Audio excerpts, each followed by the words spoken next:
Why should anyone have more than $60 million? The answer is they earned it. They didn't take it from you, you lousy bum, you loser who can't even get out of the starting gate. You want their money, you loser. You get trapped in the starting gate like a horse who crapped on himself, and you don't want the thoroughbred to win the race, do you? You're stuck in the starting gate all your life, and you blame it on someone else. It's because you crapped on yourself in the starting gate. Don't blame everyone else. There are horses who didn't crap on themselves in the starting gate. They ran around the track. Some of them won, some wouldn't play show. But you're jealous, aren't you? And that's exactly what happens when you have a plebeian dictator emerging.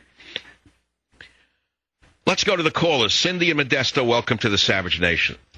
Hi, Michael. You're talking about drugs and how many people are on drugs earlier in the show, and I just wanted to tell you I feel like a drug addict, and my drug of choice is Michael Savage.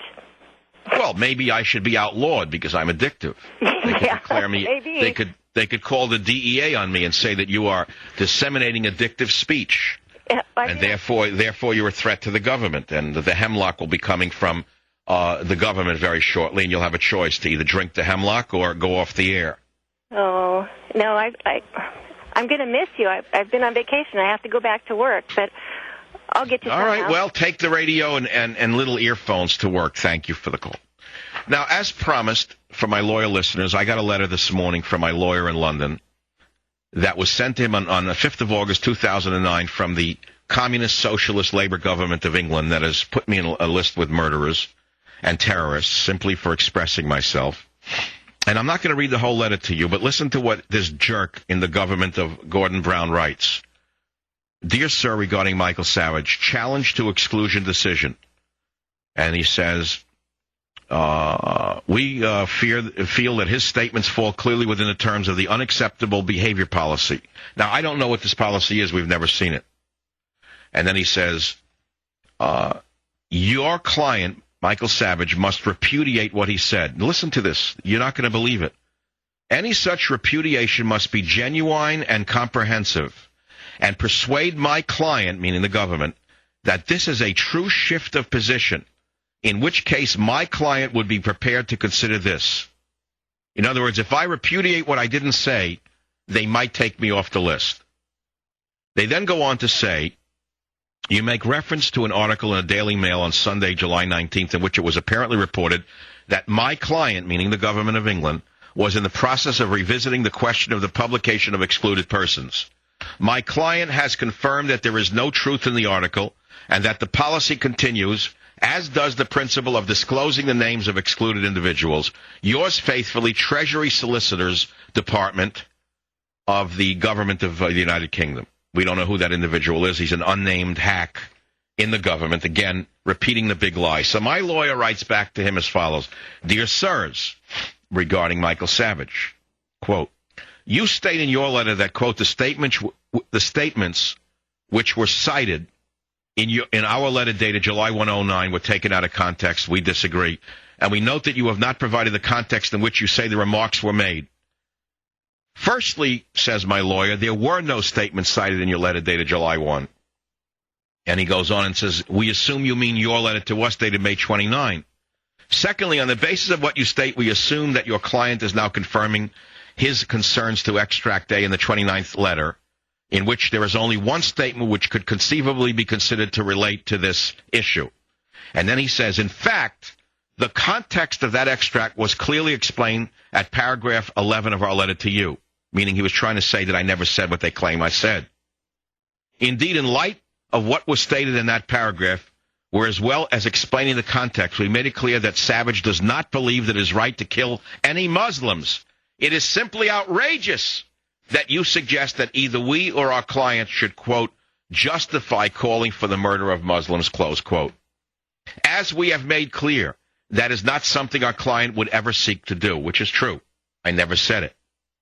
Moreover, we ask that you explain how our client can repudiate views which are not his own, and why he should satisfy your client that there has been a, quote, true shift in his position, when the only issue has been the misunderstanding by your client as to what Savage's views are. To ask Savage to do so is plainly oppressive.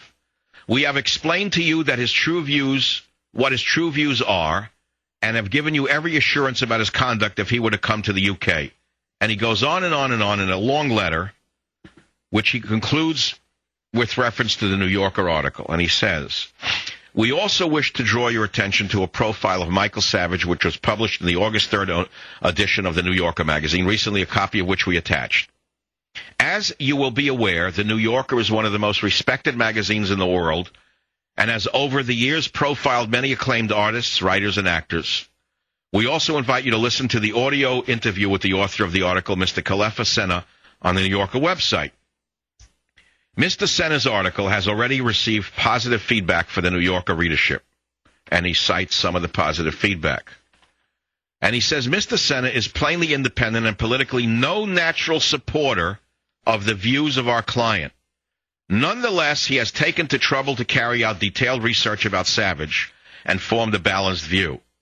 This is wholly different to the approach of the Home Office in selecting a few random extracts of what our client has stated out of context, from which it has formed a deeply misleading impression of our client. As stated by the author of the New Yorker article, quote, the immoderate quotes meticulously cataloged by the liberal media watchdog site MediaMatters.org are accurate but misleading insofar as they reduce a willfully erratic broadcast to a series of political brickbats, close quote. Then my lawyer concludes by saying, accordingly, we ask your client review this material carefully and give it very significant weight. It would be, in our view, truly extraordinary if the Home Secretary considered it appropriate to maintain the exceptional and draconian decision to exclude Savage from the UK in light of an assessment in these terms. Yours faithfully, my lawyer. Now, wait, I can't take the break. You got to give me 30 more seconds. I address this to the hundreds or thousands of you who have followed this case of an innocent man being crucified by an illegitimate government in England. I want you to go to michaelsavage.com and check out the Savage Legal Fund. And if you believe in free speech, act accordingly. I'll be right back. Savage. On the air, online, and on the go. This is Talk 910 KNEW.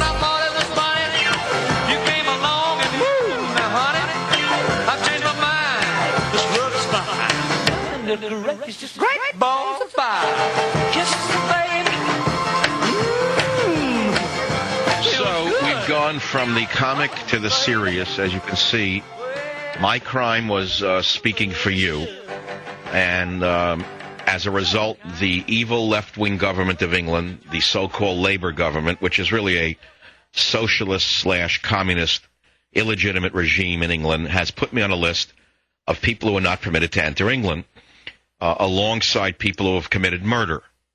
Now, you may hate what I say, but I want you to think very carefully before you cheer that I've been banned in England. If they can ban a person for speaking, let us say, saying things that they don't approve of, and remember, I've never called for violence, or I wouldn't be on the radio for 15 years. I wouldn't have lasted 15 minutes had I called for violence. I have never called for violence. They're liars. And the woman who put me on this list, Jackie Smith, was thrown out of her job because 80% of the British people are on my side. There will be a conservative victory in England when elections are held next year. There's going to be a monster right-wing conservative government swept into power, and they will sweep out the communist socialist Labour government onto the dustbin of history. Perhaps a Thatcher-like figure will emerge again. I don't know. And I'm pretty sure that with your help and my legal work, which is desperately expensive, I will have my name removed from the list. They will send me a letter of apology. I will go to England with a shipload of supporters, and I will speak either before Parliament or at the either the Oxford Union or one of the other great debating societies. So hang in there. I'm not giving up so fast, because what happens to me will happen to you. I can guarantee it. What happens to me will happen to you. It doesn't matter whether you're a liberal or not. Savage. Michael Savage. Afternoons 3 to 7 on Talk 910 KNEW and online at 910KNEW.com.